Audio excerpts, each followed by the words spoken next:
और बड़ी खबर इस वक्त सामने आ रही है। सूत्रों के हवाले से संजय जायसवाल की सुरक्षा को बढ़ा दिया गया है। संजय जायसवाल को अब वाई कैटेगरी की सुरक्षा दी जाएगी। गृह मंत्रालय ने सुरक्षा बढ़ा दी है संजय जायसवाल की, और यह सुरक्षा बढ़कर वाई कैटेगरी की अब सुरक्षा हासिल होगी। संजय जायसवाल को गृह मंत्रालय ने उनकी सुरक्षा को बढ़ा दिया है। बिहार बीजेपी के अध्यक्ष संजय जायसवाल को अब वाई कैटेगरी की सुरक्षा हासिल होगी। सुरक्षा में अब सीआरपीएफ के जवानों की तैनाती रहेगी। केरल के 5 आरएसएस नेताओं की भी सुरक्षा बढ़ाई गई है।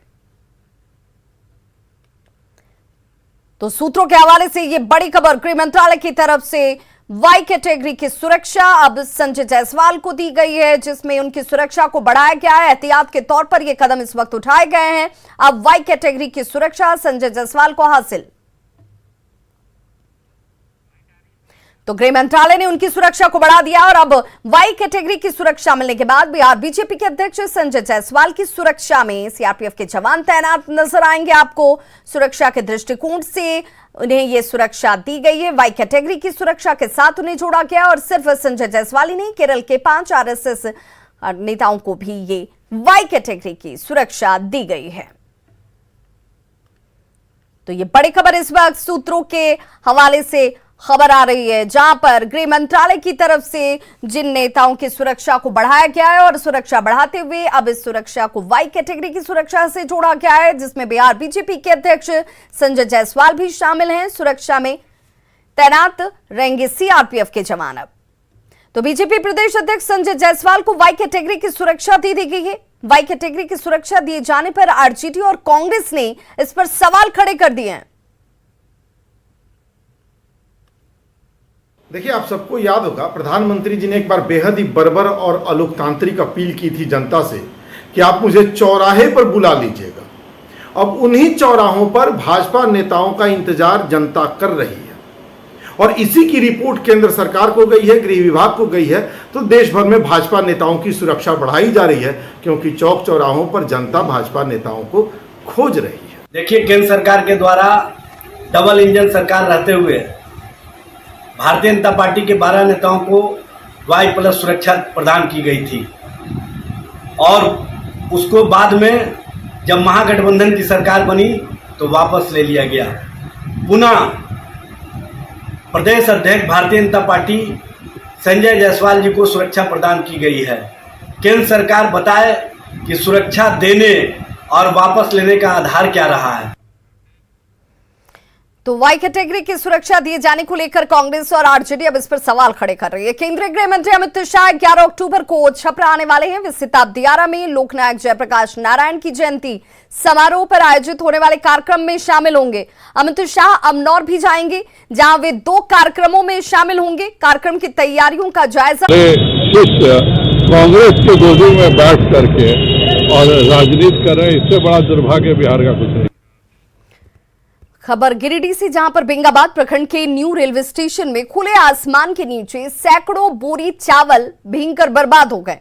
27 सितंबर को दोपहर दक्षिण भारत से चावल लेकर रेलगाड़ी जो है वो न्यू रेलवे स्टेशन पहुंची थी और चावल को बोगी से निकालकर एक जगह जमा कर दिया गया, जिसके बाद उसे एफसीआई गोदाम में ले जाया जाना था। लेकिन एफसीआई के कर्मचारी की बात कर लीजिए या फिर ठेकेदार की बात कर लीजिए, लापरवाही किस कदर बरती गई, ये तस्वीरें खुद उस बात की गवाही दे रही हैं। देखिए, जिस निवाले पर गरीबों का अधिकार था, ये निवाला उन लोगों की थालियों तक पहुंचना था, वो बारिश के पानी में भीगकर बर्बाद हो रही हैं।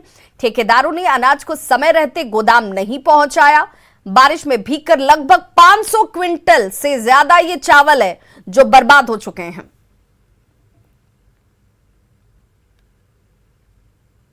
तो ये तस्वीरें लापरवाही की तस्वीर है। ये तस्वीरें सवाल खड़े करती हैं ऐसे अधिकारियों पर। हम देखने नहीं गए।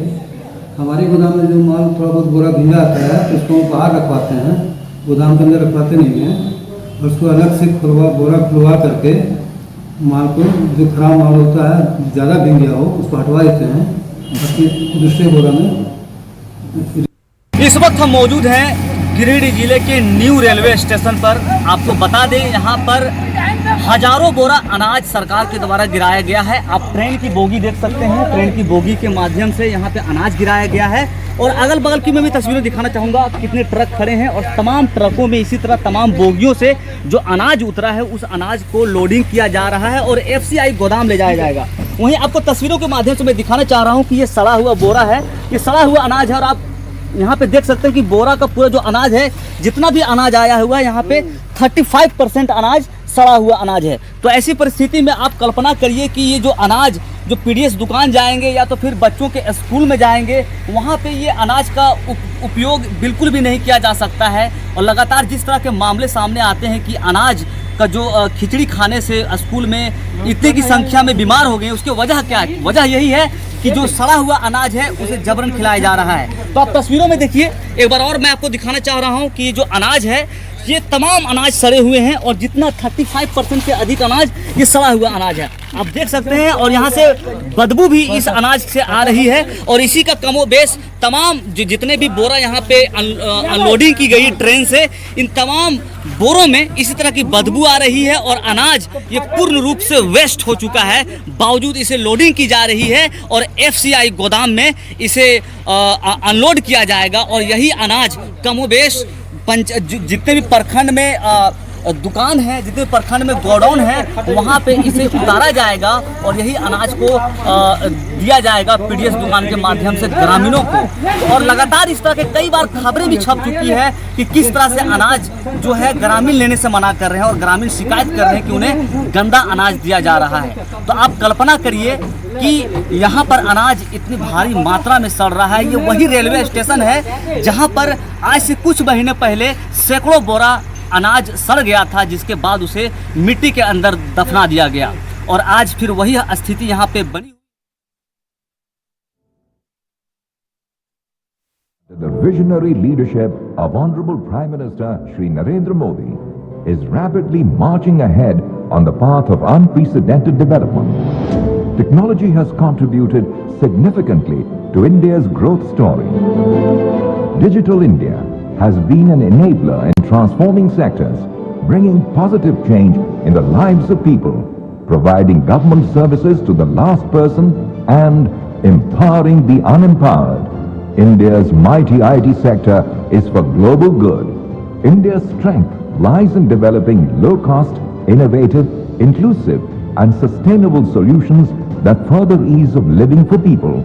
As India is taking new resolutions in this Amrit Kaal of independence, it is a beginning of a new chapter in this decade of India.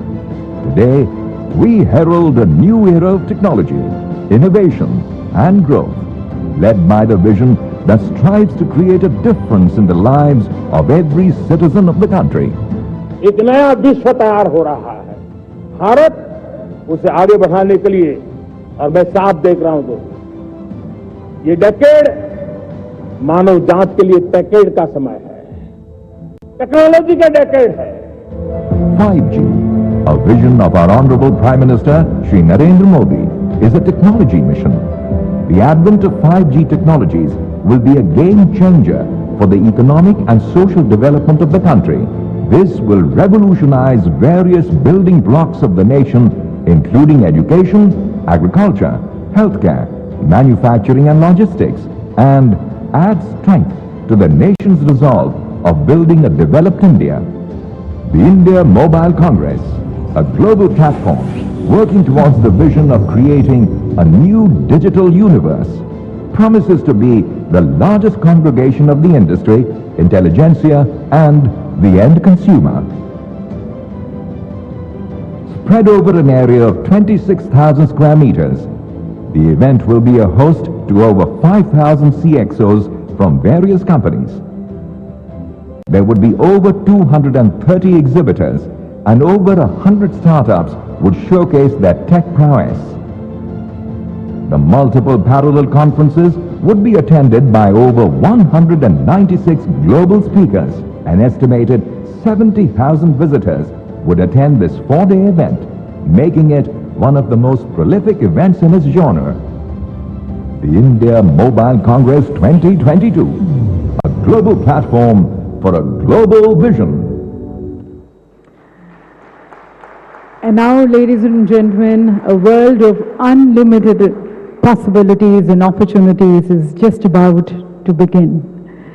Ladies and gentlemen, we have been all eagerly waiting for this moment जब देशवासियों को माननीय प्रधानमंत्री जी के कर कमलों द्वारा 5G की एक विशेष सौगात मिलने जा रही है। तो मैं माननीय प्रधानमंत्री जी से निवेदन करना चाहूंगी कि वे रिमोट का बटन दबाकर 5G सर्विसेज का लोकार्पण करें।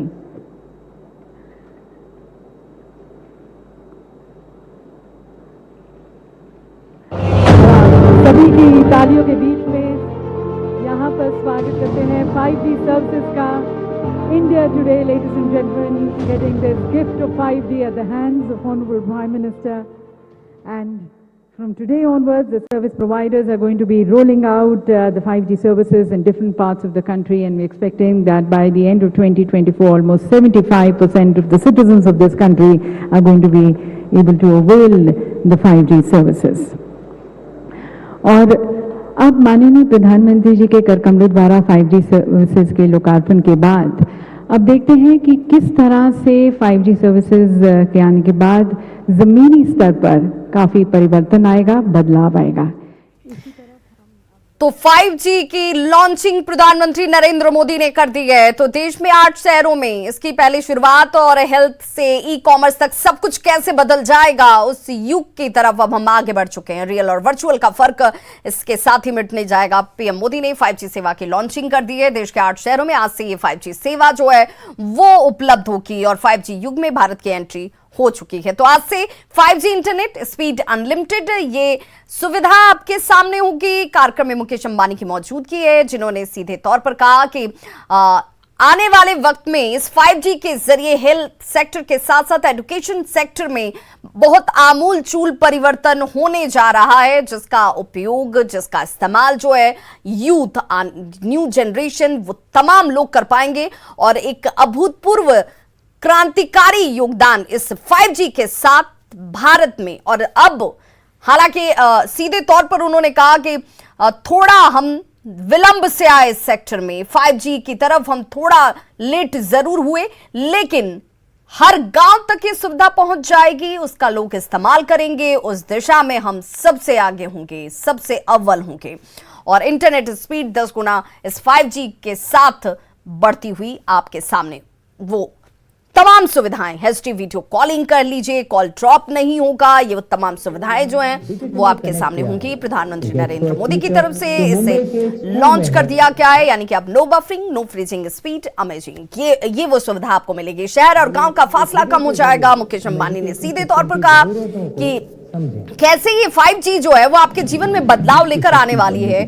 उसको आप इस रूप में समझिए कि जिस गांव के सबसे सुदूरवर्ती इलाके में रहने वाले लोगों की चिंता प्रधानमंत्री नरेंद्र मोदी करते हैं, वो शख्स इसका इस्तेमाल कर पाएगा।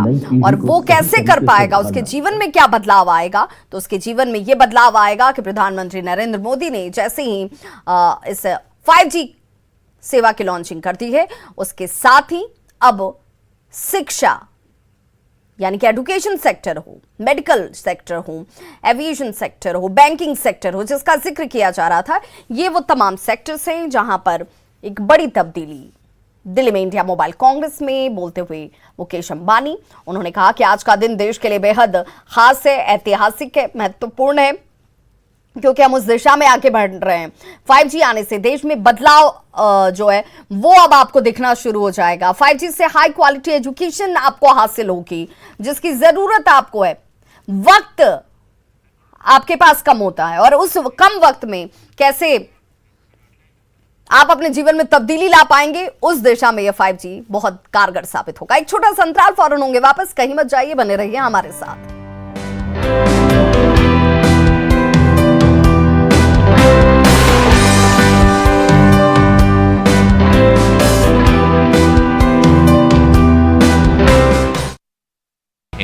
बाद में चोर को यात्रियों ने खिड़की से अंदर खींच लिया और जमकर उसकी पिटाई की।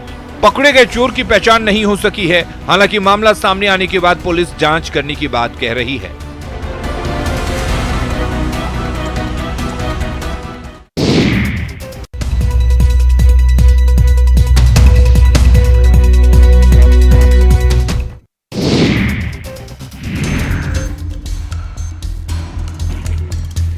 बिहार में बालू माफिया ने एक बार फिर रेत के ढेर पर खूनी खेल को अंजाम दिया है, जिसमें 4 लोगों की मौत हो गई।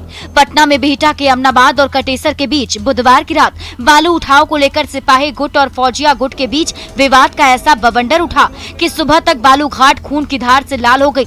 दोनों गुटों की तरफ से चली सैकड़ों राउंड गोली में 4 लोगों की मौत हो गई। मरने वाले चारों बालू माफिया ही बताए जा रहे हैं। फायरिंग के बाद जब कई थाने की पुलिस सर्च ऑपरेशन में जुटी तो पुलिस को कई जगहों पर खून के धब्बे मिले और भारी संख्या में खाली खोखा और कारतूस बरामद किया गया। बालू के ढेर पर खूनी खेल के बाद पुलिस खाली खोखे बटोर कर घटना का हिसाब लगाने में जुटी है। वहीं इतनी बड़ी घटना के बाद भी बालू माफिया का हौसला देखिए कि एक तरफ पुलिस बालू के ढेर पर सर्च ऑपरेशन चला रही थी और दूसरी तरफ बेखौफ बालू माफिया अपने धंधे में लगे थे। घाट पर धड़ल्ले से बालू लदी नाव चल रही थी।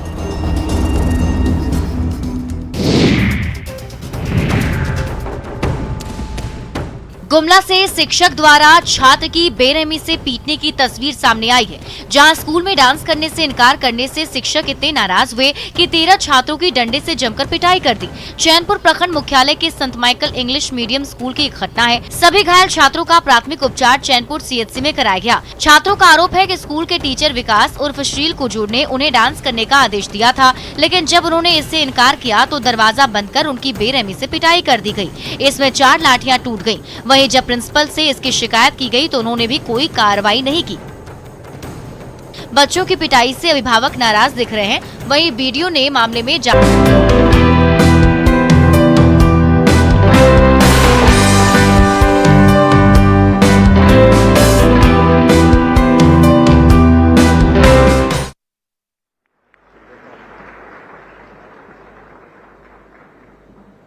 आप में से कौन बात करेगा?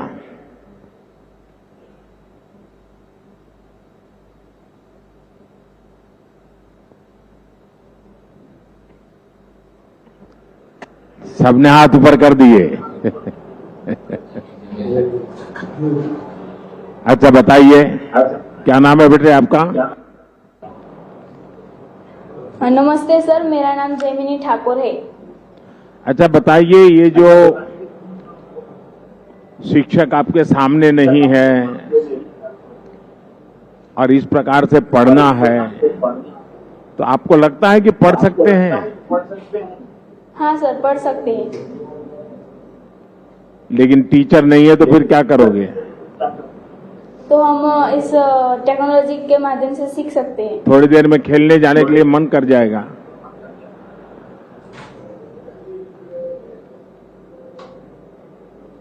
तो ये टेक्नोलॉजी वालों को बीच बीच में कहना पड़ेगा, ध्यान रखो, सामने देखो, बातें मत करो, ऐसा कहना पड़ेगा ना।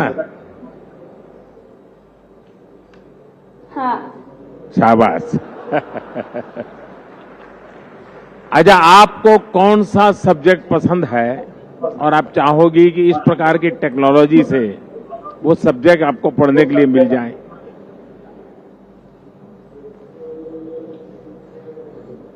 आपको इतनी छोटी आयु में चश्मा आ गया है तो आप जरूर ज्यादा पढ़ती होगी।